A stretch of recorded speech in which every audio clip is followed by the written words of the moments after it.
സ്വർഗീയ പിതാവേ,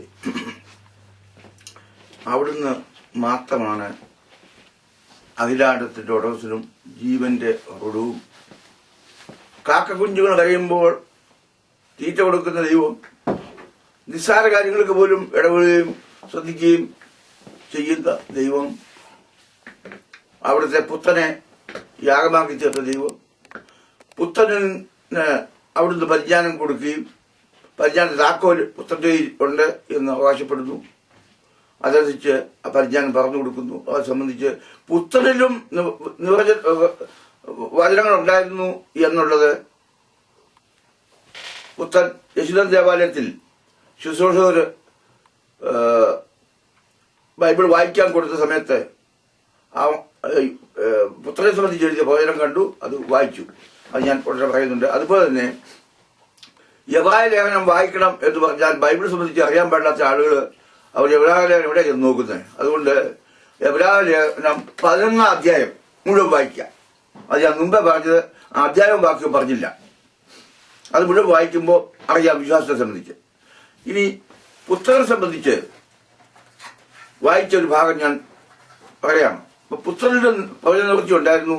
ആ പുത്രൻ പറഞ്ഞ ഉമ്മോടായിട്ട് പറഞ്ഞത് മുഴുവനും ശിഷ്യന്മാർക്ക് പോലും മനസ്സിലാകാതെ വന്നത് മുഴുവനും അവിടുന്ന് അങ്ങയുടെ അനുവാദത്തോടുകൂടി അയച്ച പശ്ചാത്മാവാണ് ഇന്നെല്ലാം വെളിപ്പെടുത്തുന്നത്. ആ പശ്ചാത്മാവിന്റെ നിർദ്ദേശം അനുസരിച്ചാണ് ഇപ്പൊ ഇന്ന് ഈ വെബ്സൈറ്റ് ഇതിന്റെ എല്ലാം നാവിഗേറ്ററായിട്ട് അല്ലെങ്കിൽ GPS ആയിട്ട് പ്രവർത്തിക്കുന്നത്. മുഴുവൻ പശ്ചാത്മാവാണ്, ഗൈഡൻസ്. അങ്ങനെ പശ്ചാത്മാവ് ഇല്ലാതെ ആർക്കും അങ്ങോട്ട് അടുത്ത് വരാൻ പറ്റിയല്ല. ഈ പശ്ചാത്മാവ് പ്രാപിക്കണമെങ്കിൽ പരിജ്ഞാനം സകലത്തിന്റെ മേലും എന്റെ ആത്മാവിനെ പകരും എന്ന് പറഞ്ഞ ആ പരിജ്ഞാനം നൽകുന്ന പശ്ചാത്മാവ് പ്രവേശിക്കണമെങ്കിൽ ചില ഗുണങ്ങളെ സംബന്ധിച്ച് പറയാം. പിന്നെ പാവബോധത്തെക്കുറിച്ചും ആദ്യം പറഞ്ഞിട്ട് പിന്നീട് പറയാം. ഒന്ന്, അവൻ വളർന്ന നസറത്തിൽ ലൂക്കായുടെ ശേഷം 4 അധ്യായം 16 വാക്യം. അവൻ വളർന്ന നസറത്തിൽ വന്ന് ശബത്തിൽ തന്റെ പതിവ് പോലെ പള്ളിയിൽ ചെന്ന് വായിക്കാൻ എഴുന്നേറ്റ് നിന്നു. യേശയ്യാ പ്രവാചകന്റെ പുസ്തകം അവന് കൊടുത്തു. അവൻ പുസ്തകം വിടർത്തി ദരിദ്രരോട് സുവിശേഷം അറിയിപ്പാൻ കർത്താവ് അവനെ അഭിഷേകം ചെയ്യാൻ അവന്റെ ആത്മാവ് എന്റെ മേൽ ഉണ്ട്. ബദ്ധന്മാർക്ക് വിടുതലും കുരുടന്മാർക്ക് കാഴ്ചയും പ്രസംഗിപ്പാനും പീഡിതന്മാർക്ക് അയപ്പാനും കർത്താവിന്റെ പ്രസാദവർഷം പ്രസംഗിപ്പാനും എന്നെ അയച്ചിരിക്കുന്നു എന്ന് എഴുതിയ സ്ഥലം കണ്ടു. പുസ്തകം മടക്കിക്കൊണ്ടു. അപ്പോ അങ്ങനെ യേശുക്രിസ്തുവിന്റെ പ്രവചനങ്ങൾ നിവൃത്തി. ഇനി നിവൃത്തി തരാനുള്ള പ്രധാനപ്പെട്ട പ്രവചനമാണ് ദൈവരാജ്യം സ്ഥാപിച്ച എന്നുള്ളത്. അതിനാണ് സഹായകൻ അയച്ചത്. ആ സഹായകൻ ഇനി അടുക്കണമെങ്കിൽ പല കാര്യങ്ങളുണ്ട്. ആ സഹായകൻ ഫോളോ ചെയ്യണമെങ്കിൽ ഓരോരുത്തർ വീടുകളിലും യാത്രയിലും ഈ വെബ്സൈറ്റിലും ഒക്കെ സഹായകൻ ഇത് ചെയ്യണമെങ്കിൽ പാപം ഇല്ലാതിരിക്കണം. അതിനെ സംബന്ധിച്ച് ഞാൻ അടുത്തത് പറയാൻ പോവാ. ഈ പാപം ഇല്ലാതിരിക്കുക എന്ന് പറയുമ്പോൾ അതിന് മുമ്പായിട്ട് തന്നെ ചില കാര്യങ്ങളുണ്ട്.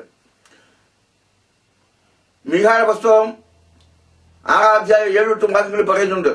അതിന് മുമ്പായിട്ട് അവിടുന്ന് വേദനയോടുകൂടി പറയുന്നുണ്ട്, ഞാൻ ചെയ്ത പാപത്തിന് വേണ്ടി എന്റെ പുത്രനെ യാഗമാക്കണമോ എന്ന് ചോദിച്ചിട്ട് പറയാണ്, ഞാൻ നിങ്ങളോട് നീതി പ്രവർത്തിക്കാനും ദയാതൽപരായിരിക്കാനും എന്നെ അനുസരിക്കാനും അല്ലാതെ ഞാൻ നിങ്ങളോട് വേറൊന്നും പറയുന്നില്ലല്ലോ. അതും അങ്ങനെ ചെയ്യുന്നവരും 1 പത്രോസ് 1:16 പറയുന്നത് പോലെ ഞാൻ ശുദ്ധിയുള്ളവരായിരിക്കുന്ന പോലെ നിങ്ങളും ശുദ്ധിയുള്ളവരായിരിക്കും. 3 വിശ്വാസം, പ്രത്യാശ, സ്നേഹം. അത് ഞാൻ മുമ്പേ പറഞ്ഞു കഴിഞ്ഞു. 4 രാജ്യത്തിന്റെ സുവിശേഷം. 10 സുവിശേഷം 24:14 പറയുന്നത് രാജ്യത്തിന്റെ സുവിശേഷം സകല ജാതികൾക്കും സാക്ഷ്യനായി ലോകത്തിലൊക്കെ പ്രസംഗിക്കപ്പെടും, അപ്പോൾ അവസാനം വരും. അല്പം മുമ്പ് ഞാൻ വായിച്ചു, സുവിശേഷം അറിയിക്കാൻ എന്നെ ദൈവം അഭിഷേകം ചെയ്തിരിക്കുന്നു. ക്രിസ്ത്യാനികൾ എന്ന് അവകാശപ്പെടുന്ന ആളുകള് എല്ലാവരും മറ്റുള്ളവരെ അറിയാത്ത ആളുകളെ എല്ലാവരും അറിയിക്കാൻ ബാധ്യസ്ഥരാണ്. അവിടെ വ്യക്തമാകുന്നു. ഇനി പാവബോധത്തെക്കുറിച്ച് ചെറിയ അളവിൽ പറയാൻ പോവാണ്. സാധാരണ പാടങ്ങളൊക്കെ, പുഞ്ചപ്പാടങ്ങളെല്ലാം വെള്ളം വറ്റിച്ച് പഴയ കാലത്ത് ചക്രം ചവിട്ടും. ഇപ്പം മോട്ടർ എഞ്ചിനൊക്കെ വന്നു. അങ്ങനെ ഈ ഒരാൾക്ക് ഒരു പെല്ലേനെ അവന് വിവരമില്ലായിരുന്നു. പാടങ്ങളെല്ലാം മടയടക്കും. മടയെന്ന് പറഞ്ഞാൽ വരമ്പ് കെട്ടി വെള്ളം കയറാത്ത വിധത്തിൽ, പുറത്തുനിന്ന് വെള്ളം കയറാത്ത വിധത്തിൽ മോട്ടർ വെച്ച് പറ്റിക്കും. ഒരു മട തന്നിട്ടു. അവന് ചിന്തിച്ചത് ഈ നെല്ലൊക്കെ ഉണ്ടായി കഴിയുമ്പോഴത്തേക്ക് ഈ നെല്ലും വളത്തെ കയറ്റി കറ്റയൊക്കെ കൊണ്ടുപോകണമല്ലോ എന്ന് വിചാരിച്ചാൽ അത് കിടന്നോട്ടൊരു മടയെന്ന് വെച്ചു. എന്നതുപോലെ നമ്മുടെ ഈ പാപത്തിന്റെ മട അങ്ങ് അടച്ചേക്കണം. ആ പാപം കയറുക, വെള്ളം പറ്റിക്കുക, അതിന് അന്തിയില്ല. എന്നും വെള്ളം കയറിക്കൊണ്ടിരിക്കും, പാപം കയറിക്കൊണ്ടിരിക്കും. അങ്ങനെയുള്ളവർക്കൊന്നും ദൈവരാജ്യം പ്രവേശിക്കാൻ പറ്റില്ല എന്ന് പറഞ്ഞാൽ അതിന്റെ അർത്ഥം ഇനി അടുത്ത് 1 യോഹന്നാൻ ഞാൻ പറയുന്നുണ്ട് പാപത്തെ കുറിച്ച് എങ്ങനെയാണ്. അപ്പം മടയടച്ച് പാപം ചെയ്യാതിരുന്നാൽ പാപം ചെയ്യുന്നവനും പാപം കഴുകി കിടക്കുന്നവനും ഇങ്ങനെ വന്നു കഴിഞ്ഞാൽ ദൈവം അവരെ ദൈവരാജ്യം പ്രവേശിപ്പിക്കുകയില്ലോ എന്ന് എനിക്കറിയാൻ പാടില്ല. ഒരശുദ്ധോടെ കയറി വരികയല്ല എന്ന് വ്യക്തമായിട്ട് പറയുന്നുണ്ട്.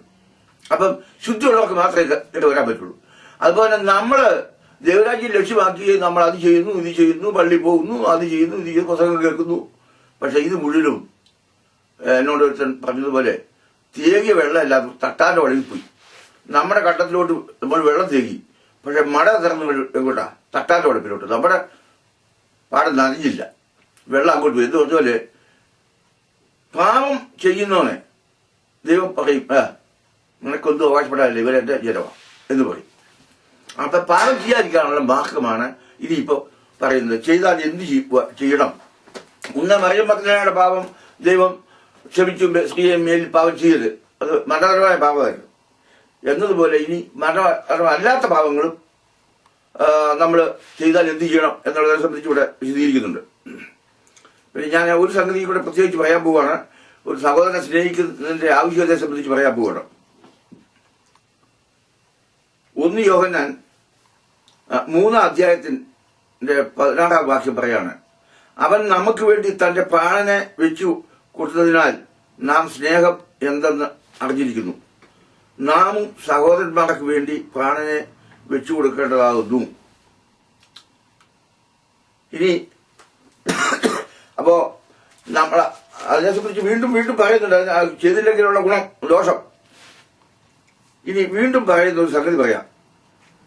ദൈവത്തിൽ നിന്ന് ജനിച്ചവൻ ആരും പാപം ചെയ്യുന്നില്ല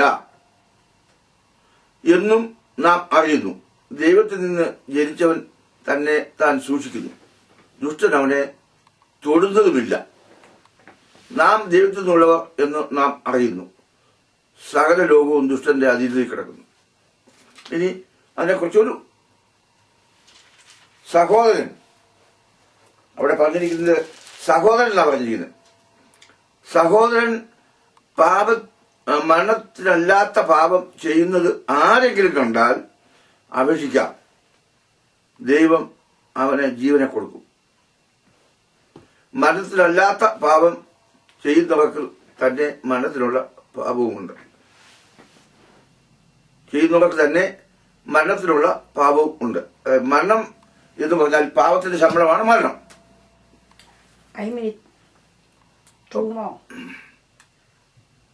അപ്പോ ഇതിൽ നിന്ന് നമുക്ക് മനസ്സിലാക്കേണ്ടത്, ഈ വെബ്സൈറ്റിൽ വരണമെങ്കിൽ പാപം ഒരു അശുദ്ധിയും ഇല്ലാത്തവരും പാപം അഥവാ പലതിലും നമ്മൾ അറിയാവുന്ന നാടുകളിൽ പാപഭോഗത്തെക്കുറിച്ച് നമുക്ക് അറിയാൻ പാടില്ലായിരുന്നു. അങ്ങനെ ഒരുപാട് നമ്മുടെ കണ്ടത്തിലേക്ക് വെള്ളം കയറി അത് പാപം പോക്കി, ഇങ്ങനെയൊക്കെ ഒരുപാട് കാര്യങ്ങളൊക്കെ പരമ്പരാഗതമായിട്ടും പാരമ്പര്യമായിട്ടൊക്കെ വന്നിട്ടുണ്ട്. പക്ഷെ ഇതല്ല പാപത്തിന്റെ മടയങ്ങ് അടയ്ക്കുക. ഇത് ഈ വെബ്സൈറ്റ് വളരെ നിർദ്ദേശമായിട്ട് അങ്ങയുടെ ദാസൻ എന്നുള്ളതല്ലേ കൂടെ ജനങ്ങളെ അറിയിക്കുകയാണ്. അല്ലാത്ത ഒരുത്തർക്ക് ഇവിടെ വരാനും രാജ്യം പ്രവേശിക്കാൻ സാധ്യതയില്ല. ഈ വെബ്സൈറ്റ് വരാൻ അതിന് പശ്ചാത്തലം ഫോളോ ചെയ്യുകയില്ല. അപ്പം പശ്ചാത്തലം ഫോളോ ചെയ്യണമെങ്കിൽ ഇങ്ങനെയുള്ള ഗുണങ്ങൾ വേണം. ഒരു അശുദ്ധി ഉള്ളവർ അതിനെ വരാൻ പറ്റില്ല, ദൈവരാജ്യത്തിൽ പ്രവേശിക്കാൻ പറ്റില്ല. അത്രയും പറഞ്ഞുകൊണ്ട് ഈ വെബ്സൈറ്റ് സർക്കാരിലേക്ക് നിർത്തുകയാണ്. ഇനി നാളെ തുടരുന്നതാണ്. Thank you.